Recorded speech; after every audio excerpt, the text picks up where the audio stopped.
Coming up next on Tech News Today, Samsung's Galaxy S8 gets the top-to-bottom leak treatment. Hugo Barra is head of VR for Oculus. Apple is about to get more open about its AI research, how a Trump presidency could affect Twitter's bottom line, and we remind you of something, that your IMEI is sacred. There's nothing else quite like it. All that and more coming up next on Tech News Today. This is Twit.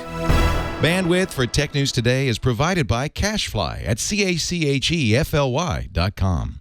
Hi, this is Leo Laporte, and once again, time for Twit's audience survey. We'd really like to hear from you. It's only going to take a couple of minutes, really. That's all. Just go to twit.tv/survey and let us know what you think. Your anonymous feedback will help us make Twit even better. And thanks for your continued support.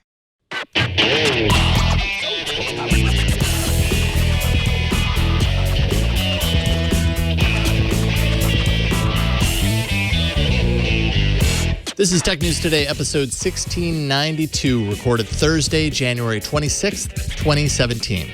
This episode of Tech News Today is brought to you by Rocket Mortgage by Quicken Loans. When it comes to the big decision of choosing a mortgage lender, work with one that has your best interest in mind. Use Rocket Mortgage for a transparent, trustworthy home loan process that's completely online at quickenloans.com/TNT. And by Blue Apron. Blue Apron will send you fresh, high-quality ingredients to cook delicious meals with simple step-by-step instructions right to your door. See what's on the menu this week and get your first 3 meals free with free shipping by going to blueapron.com/TNT. Welcome to Tech News Today. This is the show where we tell you everything you need to know about technology. Today, I'm Megan Maroney. I'm Jason Howell. How's it going, Megan? So far, so good. So far, so good. And we've got an hour left in the day before it magically turns into nighttime. So Tech News Today, technically correct. Yes, technically correct about technology. About things. Yes, let's start. Okay. Alphabet posted Q4 earnings today with profits a little smaller than expected for the company formerly known as Google. They beat revenue expectations and had strong ad sales. Its Other Bets group, which includes everything other than Google and YouTube, managed to reduce losses. So that's good. That's a positive. Stocks. We're not losing too badly there anymore. Well, as badly. Yeah. So stocks fell in after-hours trading. Revenue was $26.06 billion. And expected was $25.2. So they missed that just by $1 billion. And new ad formats, new hardware was under the Microsoft because, of course, this is when the Pixel came out, their first phone. But they don't break those out. Yeah, because they're all just lumped into that Other Bets category. Other Bets, just in general, year over year, 62% up. And that is probably thanks to kind of the hardware stuff that's going on. But Google, as we've talked about many times on the show and very recently, has been really just kind of trimming the fat, I guess, from those experimental categories, those Other Bets, to kind of hone in and I don't know, stave off the revenue kind of decline, the losses that they're getting out of those categories. So they did okay.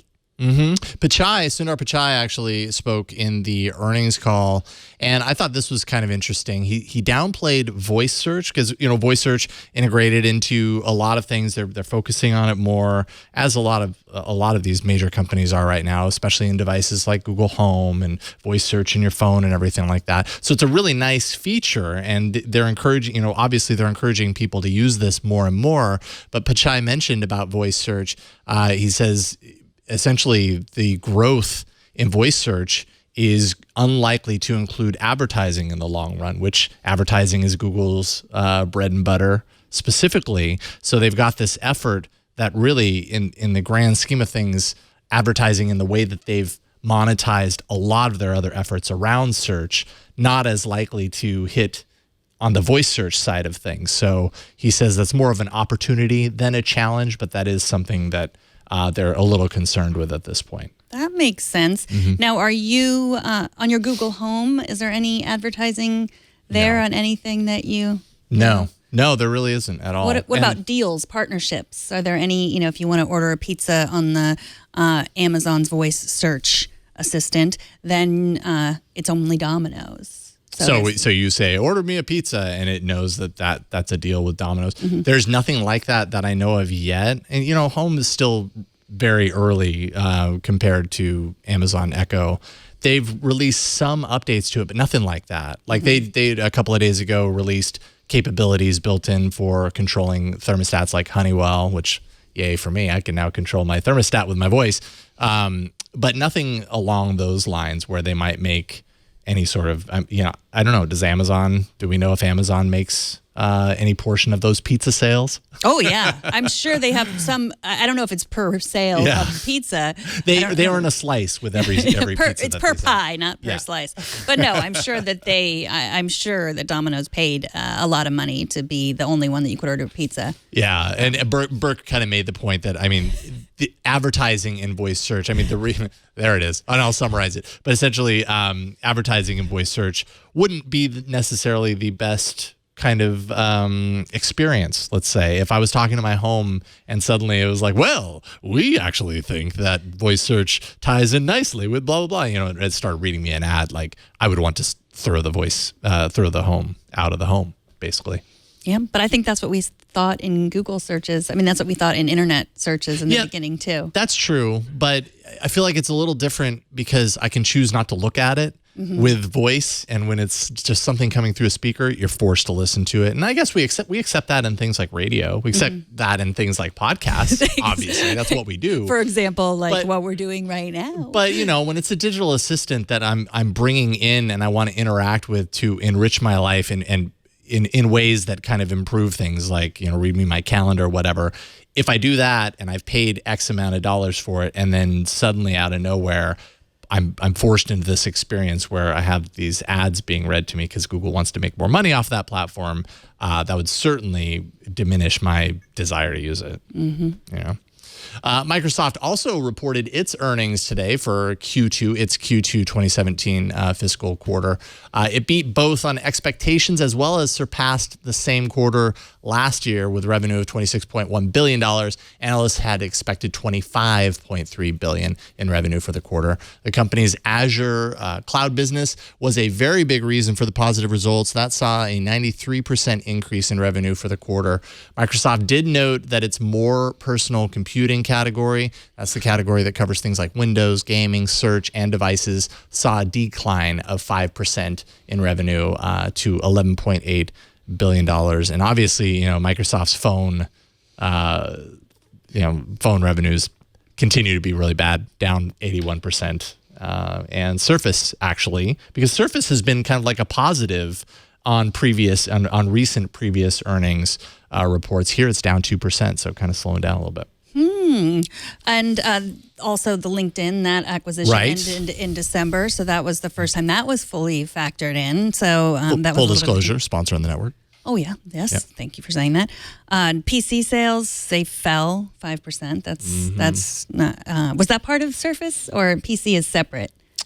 That's I don't know if it broke those out independently. I would guess that they're probably part of the same, but maybe they are a little different. So yeah, maybe that was it. Because if the Surface Studio would have been something that wasn't really factored in. That was only only just released. It was announced and released right at the tail end. So even if it had, it would probably be pretty minimal. But yeah, it's to me, when these big companies release earnings on the same day, it's tempting to compare them, especially compare the headlines, which is Google was like, you're okay, but Microsoft did great. And so, but that's not as simple as that, to just compare that, that Microsoft is on this path that Google is not on. But really, Microsoft is doing really well in the cloud, and they do seem to be more focused. They don't have all those crazy moonshots to shed from, they've been more focused.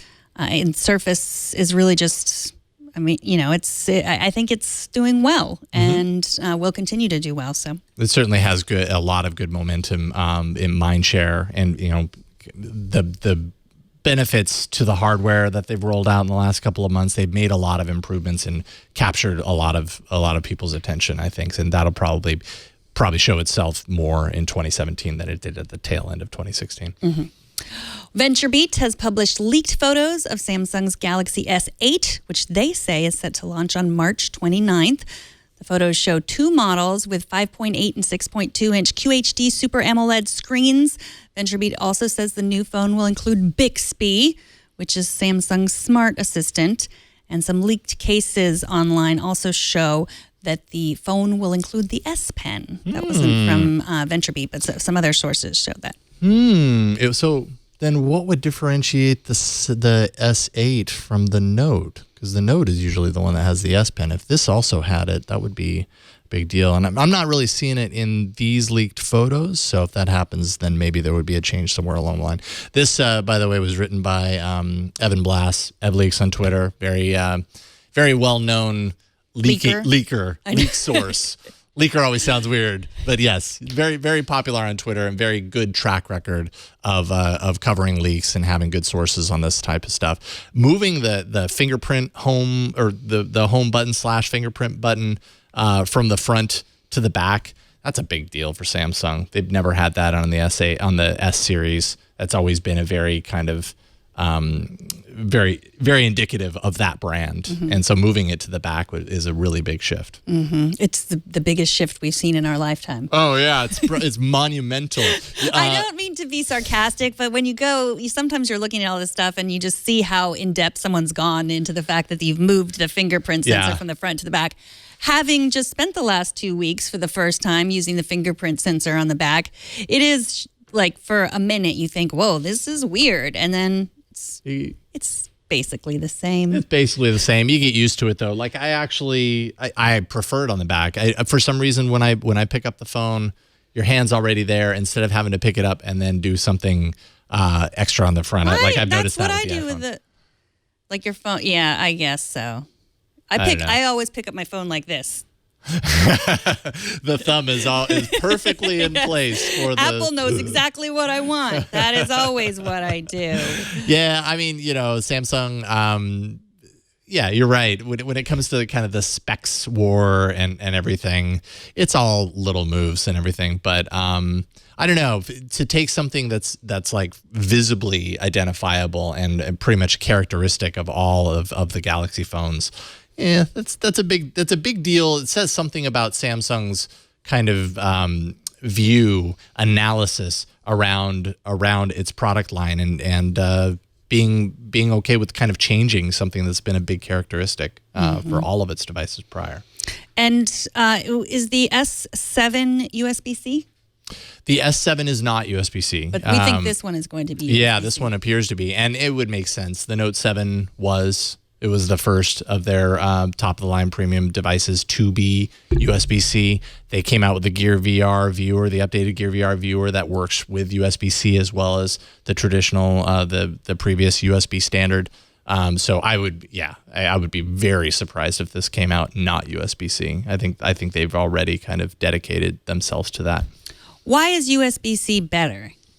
Well, it has the reversibility capabilities. It has more of a fast charge capability built into the spec itself if they're following the spec to a T.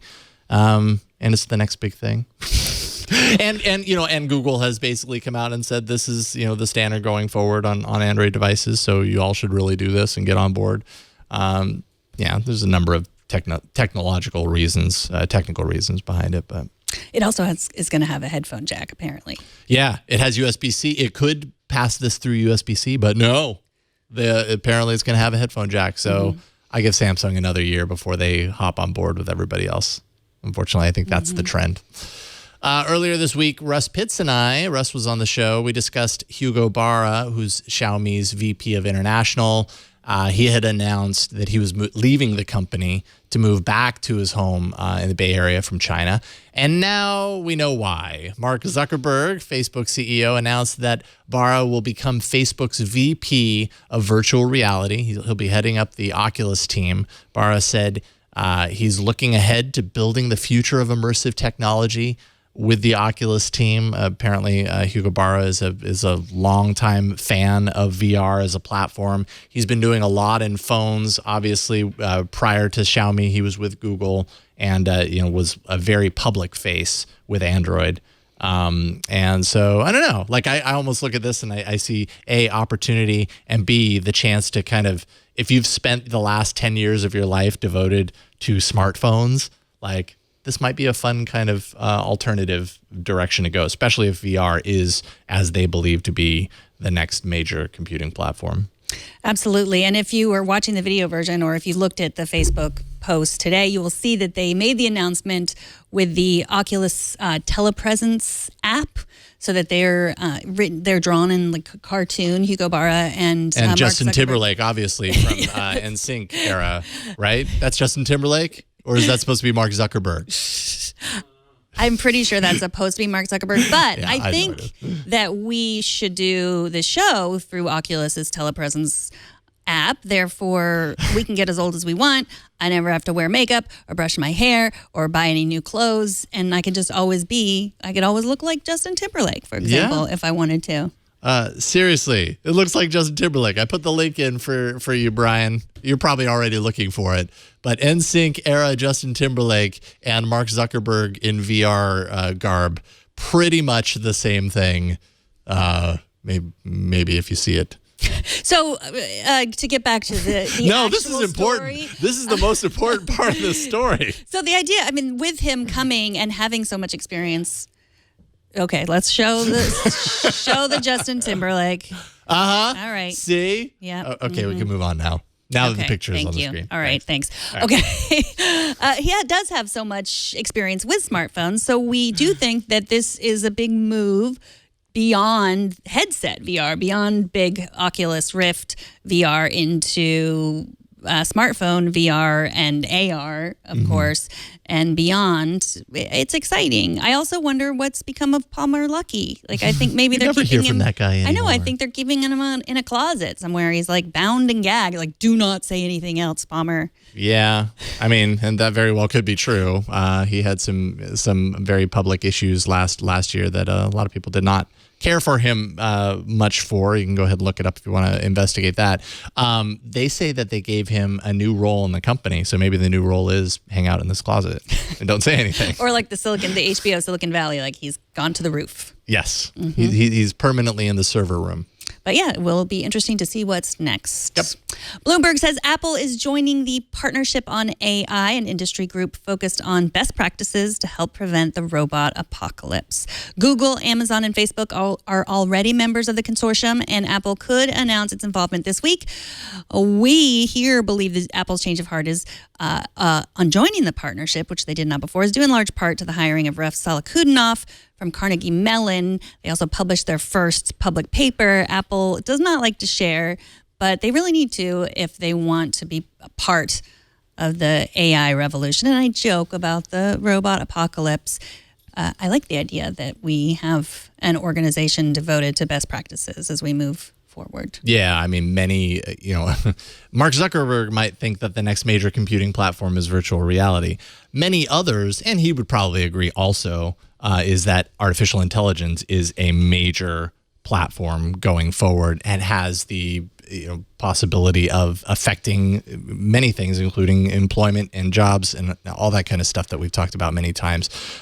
So I think it behooves Apple to at least realize the depth and the scope of what AI is, where it's heading, and being able to do that with a community of other companies who are fully devoted to this. Russ was hired by Apple last year, and then, of course, late last month, pretty soon after Apple had published its first AI paper to the public. So it's obvious, it's pretty obvious that Russ is probably pretty instrumental to that.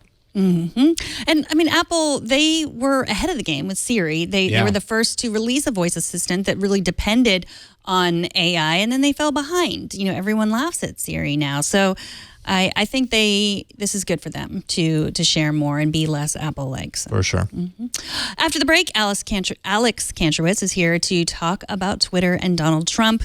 But first, let's take a minute to thank Rocket Mortgage by Quicken Loans, the sponsor of this episode. If you've ever gotten a mortgage, you know how frustrating and time-consuming it is.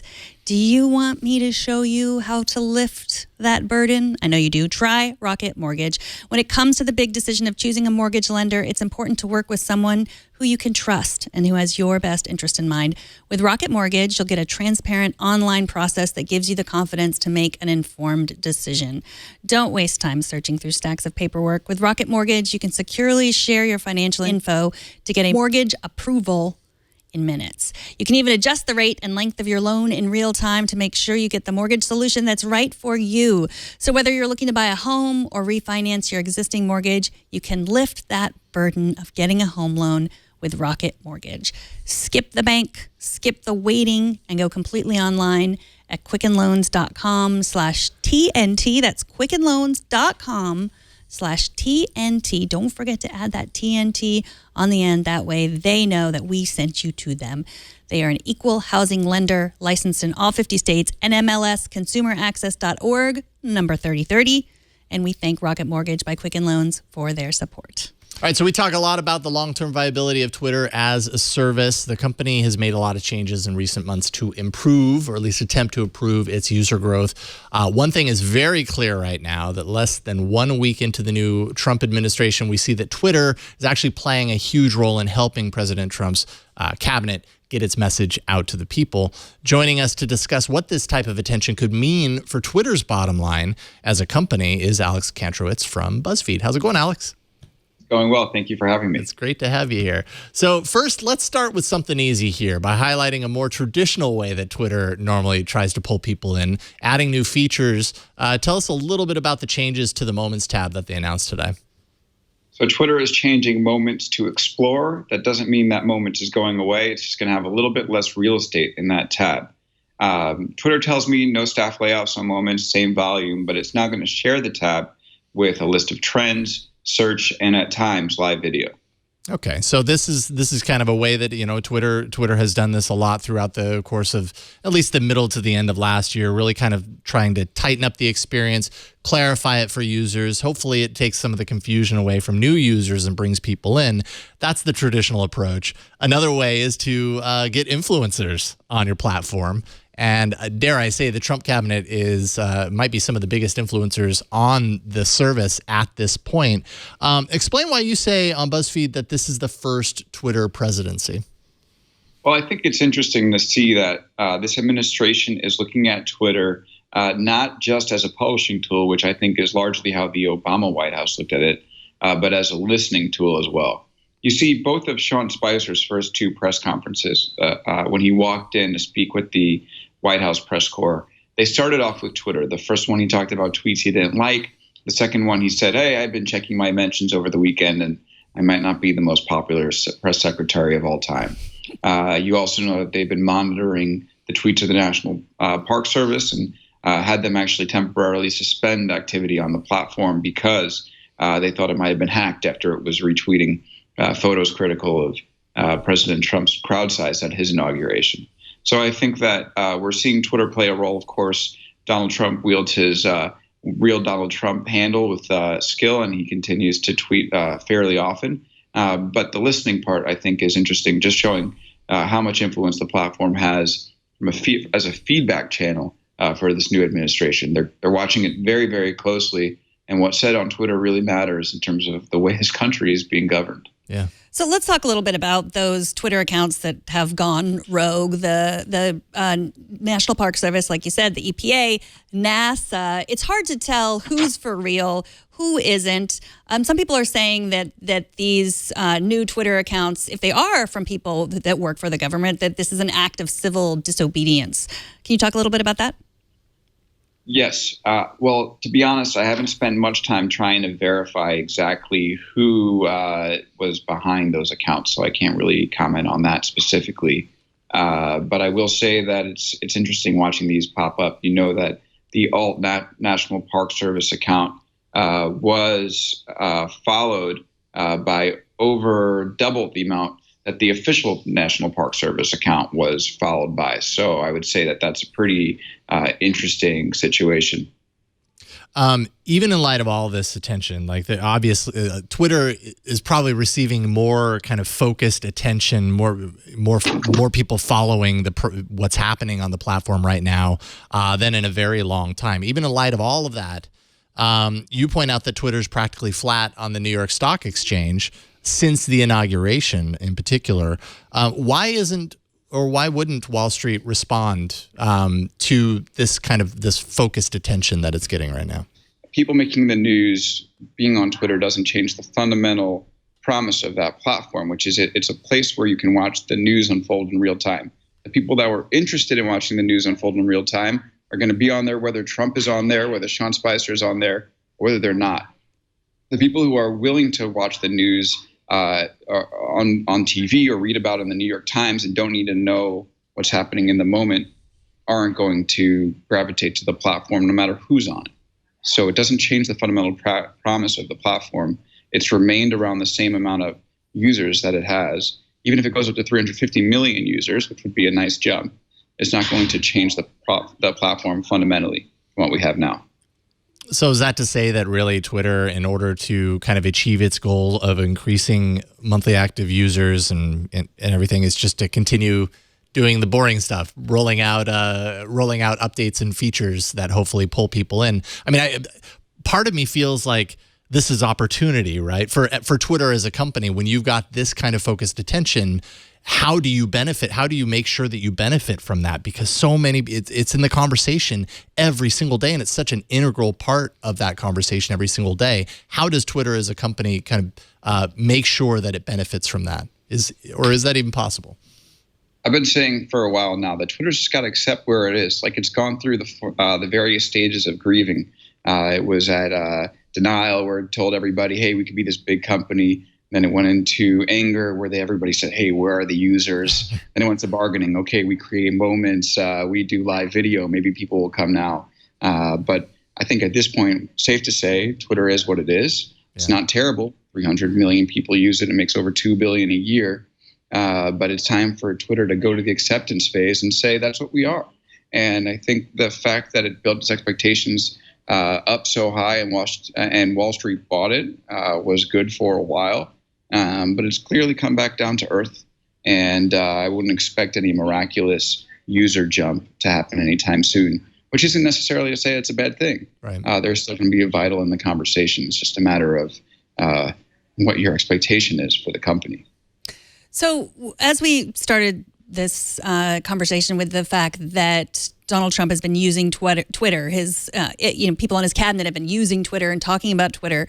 Let's just imagine that Twitter went away tomorrow. Would they move to Facebook or move to Snapchat or Instagram or something else? Or is there something fundamental about the technology and the UI and just Twitter itself that makes it better than any other social media tool that we have, better in particular for a president like Donald Trump? I would say that the fundamental nature of that platform is the way that it's structured is something the internet is always going to have.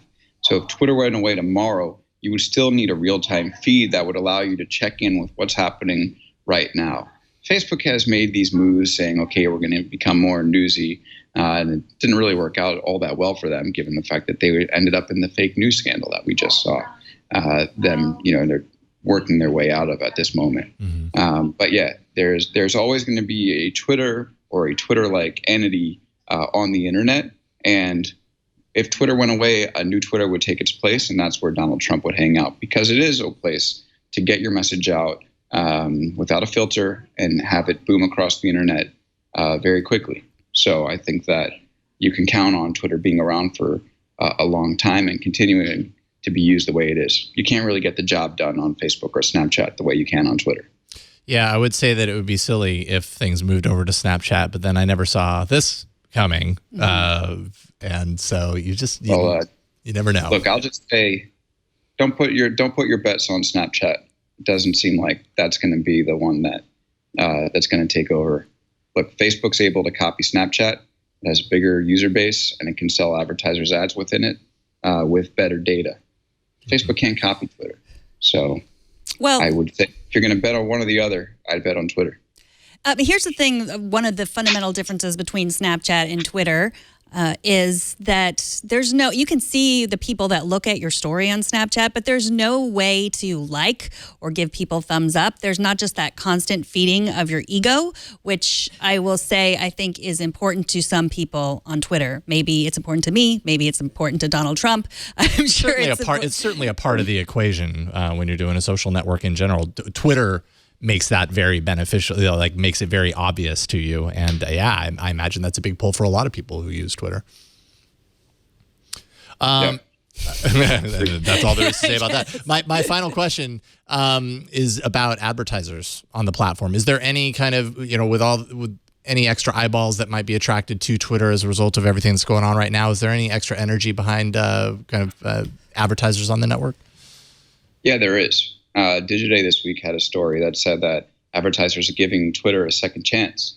And I think somebody came into my direct messages and said something like, advertisers are shifting from, there's like two ways that you can go about this. One is you go to your clients and you say, okay, here's what works. The other is your client comes to you and says, I want to be here, make it work. And I think that's something that's happening with Twitter right now. People are seeing that a lot of the energy is on that platform at the moment, and they want to latch onto it. So this could end up being good for Twitter's business. Yeah, for sure. Alex Kantrovitz from BuzzFeed.com. Really appreciate, as always, you taking the time to come on and chat with us about this stuff. Really appreciate it. Thank you for having me. All right. Great as always. Definitely. BuzzFeed.com. Check them out there. Thanks again, Alex. Thank you. Well, the feedback keeps coming in our discussion a few weeks ago on technology to stop distracted driving. Jaroslav Safrada writes, adults should be responsible for their own decisions themselves and their actions. Do we really want to have a society where each appliance and electronics gadget will have inbuilt stops, which will force you to do or not do something? For example, now we get warnings that say you should exercise every 30 minutes you're at a computer. Get up and do something active. How would your show look if your PCs froze the screen with such a message and your camera watched you until you actually did it? Third-party solutions are a better idea for this, but it shouldn't be inbuilt into the device itself. Although, I don't know. I mean, you guys wouldn't mind if, like, it said, Mom, my computer's telling me to stand up, and we just stood up. I mean, every once in a while, this Apple Watch that I'm borrowing from you tells me to stand up. Mm-hmm. Most of the time I look at it and I go, Well, I keep working. Yeah, maybe it should just shock you until you like that other do wearable. Yeah, that's a really great idea. Mm-hmm. I mean, I think where I fall on this is I don't know if necessarily, depending on the scenario, maybe, but I don't know if necessarily the option or the only option is force companies to build these kinds of things into their platform. I do think, though, that it's technology, and technology enables a lot of things. It enables you to build things into these gadgets that if you as a responsible company feel like this is going to improve the state of the world or improve the lives of people by giving people the option to do this feature that forces them to not touch their phone or forces them to stand up every 30 minutes while they're recording a show, great, give them the option. People can choose to use it. Like I said, I don't know if necessarily requiring it by law is the right approach, but I also don't want to say that companies shouldn't think about this. Like, it's technology. That's the beauty of technology. You can build that in, and it's an extra feature that someone can choose to use, and maybe that does improve their life. So you're pro-choice when it comes to technology. That's one way to put it. Okay. Up next, a final look at exactly what is happening behind the scenes with that Me Too selfie app that we spoke about a couple of times on the show already. We're going to kind of wrap it up with a nice little bow. But first, let's take a minute to thank Blue Apron, the sponsor of this episode. Blue Apron is the #1 fresh ingredient and recipe delivery service in the country. Their mission is to make incredible home cooking accessible to everyone while supporting a more sustainable food system, setting the highest quality standards for ingredients, and building a community of home chefs. You're part of that community when you're a member of Blue Apron. Blue Apron delivers seasonal recipes along with fresh, high-quality ingredients to make delicious home-cooked meals. Every meal comes with a step-by-step, easy-to-follow recipe card. Also included pre-portioned ingredients that can be prepared in 40 minutes or less. So you're going to save time and money. When you're shopping at the grocery store, 60% more expensive than what you're getting with Blue Apron. You're going to spend a lot more than that eating out or going to shopping at high-end grocery chains. You're going to spend under $10 per person for healthy home-cooked meals with Blue Apron. Customize your recipes every week based on your dietary preferences, and you can choose a delivery option that fits your needs. There's no weekly commitment, so you only get deliveries when you want them. Blue Apron delivers to 99% of the continental U.S. and sets the highest quality standards for their community of over 150 local farms, fisheries, and ranchers across the U.S. Blue Apron not only supports a more sustainable food system, it supports happy and healthy families, because when you're cooking together, you're building strong family bonds. Research actually shows that Blue Apron families cook nearly 3 times more often. New recipes are created every week by Blue Apron's culinary team and are not repeated within a year. So you get all sorts of delicious dishes throughout the week. Spicy shrimp and Korean rice cakes with cabbage and furikake, pork chops and garlic piccata with scallion rice and spinach. There's mushroom and chipotle pepper enchiladas with lime, sour cream. That sounds really good right now. Hoisin chicken steam buns with broccoli and marinated carrots. That's just a few of them. You can check out this week's menu and get your first 3 meals free with free shipping. Just go to blueapron.com/TNT and check it out for yourself. That's blueapron.com/TNT. And we thank Blue Apron for their support of Tech News Today. Blue Apron is a better way to cook. TNT's fan of the day is Sam Pirtle on Instagram, who says this is how she watches TNT. She says, or I should say, listen to TNT while I watch my radars and ECDIS aboard the container ship MV Manoa. So she's doing some serious monitoring of shipments across the waters, I believe. I really wanted to dive in and figure out where is she? I'm very curious by this picture because it's dark. There's all sorts of kind of on-screen guides and everything. She's tracking stuff. It's very cool. I love this window into people's lives. Mm-hmm. And even more than that, love to know that you're listening or watching to TNT while you do it. Show us how you watch or listen to TNT. Just record a video or take a picture of yourself or your setup. You can post it on Instagram, Google+, Twitter, or Facebook and use the hashtag HowIWatchTNT and we'll find it. Me Too, the selfie app we can't stop talking about, is back in the news today. Forensic scientist Jonathan Zdarsky ignited the flame of discussion around this Chinese app that turns you into an anime character. Zdarsky said the app was dangerous, even on iOS. Today, he updated his findings to say Me Too is junkware, but not malicious. So we can continue to enjoy all those images of Jason once again. Oh, and Burke. And Burke. That one's a Burke. I'm happy Burke got a place on this show. If Me Too could turn Jason into Burke, that would also be fun. It's kind of what happens, it looks like. I only did one picture, so there isn't all of those pictures. It's just the one, and then I uninstalled it because then I was like, you got scared. Maybe I shouldn't have this on your phone. I see. Is it still installed on my phone, by the way? On this? Yeah. Is it still installed on there? I installed it. I was going to make fun of you for uninstalling it so quickly, but I also uninstalled it quickly. So I am just the fraidy cat that you are. And it's smart. We're conscientious. Okay. I mean, I didn't really pause very much before installing it. So conscientious, perhaps a little too late. Mm-hmm. But I mean, what Zdarsky's saying here is he actually says at the very end, he says the adversary here isn't China, rather the department store down the street. Just basically making the point that what's going on here is more just tracking that probably ends up in a database somewhere as a data point that's sold to department stores to kind of track how people spend their money on things or whatever the case may be. iOS has protections built into the OS that protect against things like sharing of the IMEI number. Android apparently is much less kind of locked down in that regard, and I really wish that it was more because no one needs to know your IMEI number, and it's kind of a bummer that an app can just get in there and pull it out. Yeah, no one needs to know your IMEI. No. It's private. That's something you learn in kindergarten. Hands off my IMEI number. We all learned this. Yeah, it's like my first memory in life. Right. It was basically that. So, yeah. So, I mean, there's probably a lot of other apps that do this. And Zdarsky wanted to clarify because I think he was very early on. Oh, man, there's that thing again. He was very early on when all this was blowing up, looking into it and kind of, saying this does not look good. Thankfully, it's maybe a little bit less insidious than that, but still not amazing.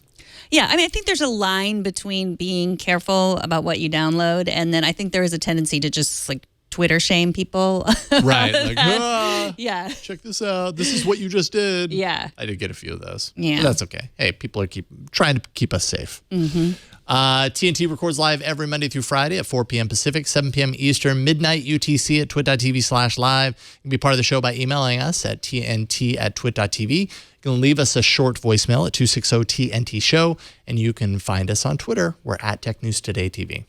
Have you filled out our survey yet? We want to hear from you. It only takes about 2 minutes to finish, and it will give us a chance to get a general idea of who you are. We're not going to ask for your IMEI number or anything like that. We would never do that. Not crazy. It's just a few questions that will help us provide better programming for you, pick our advertisers, which we think that you will be interested in. And I know that you take privacy very seriously. We promise to always protect that. And we don't identify you in any way in the survey. So head to twit.tv/survey now.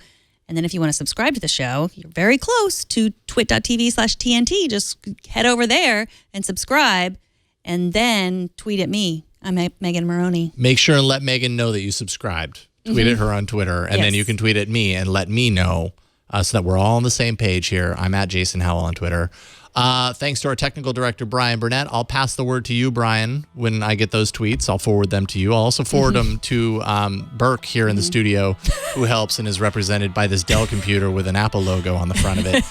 So confusing. And then I will make sure that Kevin, who edits the show, also knows that you went to twit.tv/TNT and subscribed. We really appreciate it.